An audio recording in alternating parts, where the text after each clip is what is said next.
Originally known as the Hyundai Genesis, the 2017 G80 is one of two cars that launched the Genesis brand.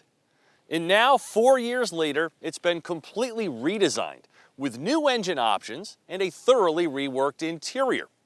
Now this one here is the G80 2.5T rear-wheel drive Advanced Package, priced at $53,725. And having just tested the all-new GV80 SUV, this week has felt very familiar. The market shift away from sedans is no more pronounced than it is in the luxury segment, where sales fell almost 45% last year as SUVs continue to steal the spotlight. The newly on sale GV80 is already outselling all three Genesis cars combined. But that doesn't mean Hyundai's luxury brand is abandoning their trifecta of sedans. Far from it. The full-size G90 was thoroughly updated for 2020. The compact-size G70 will be freshened this year. And then there's this all-new G80, the car that started it all. This Tasman blue example is the ultimate expression of the brand's aptly named athletic elegance design philosophy because it exudes equal amounts of both traits. The quad lamps, the crest grille, the mesmerizing 19-inch alloys. This is one fine-looking automobile. Like the entire Genesis lineup, it's underpinned by a rear-wheel drive architecture with optional all-wheel drive. Codenamed M3, it's stronger, lower, and 55 pounds lighter than the previous gen platform, and with aluminum making up 19% of the body, the G80 as a whole is over 240 pounds lighter. Those are attributes you actually feel from behind the wheel in terms of stability, handling, and quietness. The G80's powertrain strategy has changed, with none of the previous three motors carrying over. Instead, Genesis utilizes a 1.2 turbo punch, with this G80 powered by a 2.5-liter Turbo 4, producing a healthy 311 pound-feet of torque, with the upcharge engine being a 3.5-liter twin-turbo V6.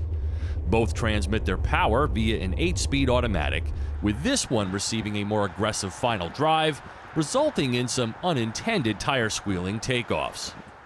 This 300 horsepower Turbo 4 doesn't quite feel or sound as refined as the optional V6, but it's quick to react, amply powered, and flaunts a 26 mpg rating. Now, it's been a little tricky getting that power to the pavement this week with the snow and sub-zero temperatures, so obviously this rear-wheel drive model would be better left for warmer climes. And it's a nimble car with a smooth ride that feels light and spry without crossing over into sports sedan territory. I'd say that it makes for a tempting alternative to the Lexus ES. Pricing starts at about $48,000, and that gives you large car dimensions, with an executive-sized rear seat and one of the biggest trunks on the market. The $4,600 Advanced Package injects these 19-inch wheels, panoramic sunroof, a 21-speaker Lexicon audio system, 3-zone climate control, ventilated front seats, this matte finish wood trim, and rear window shades. As tested, you're looking at $53,725, which seems bargain priced by comparison, while the available Prestige package at $8,900 adds additional comforts such as real leather seats, a wireless device charger, smart park, and much more, many of which I experienced in my GV80 tester, and some, like the heads-up display, I've really missed having this week.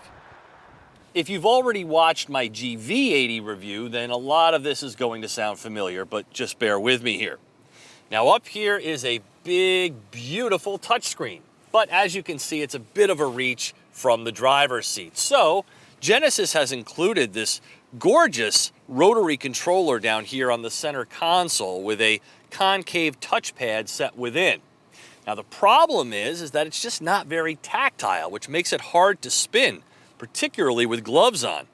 And then of course it's in very close proximity to the rotary shifter, which I guess could lead to a problem. And then up here, I'm surprised that the central portion of the driver display is not centered with the steering wheel. It's just a little bit odd. And then lastly, don't even get me started about this.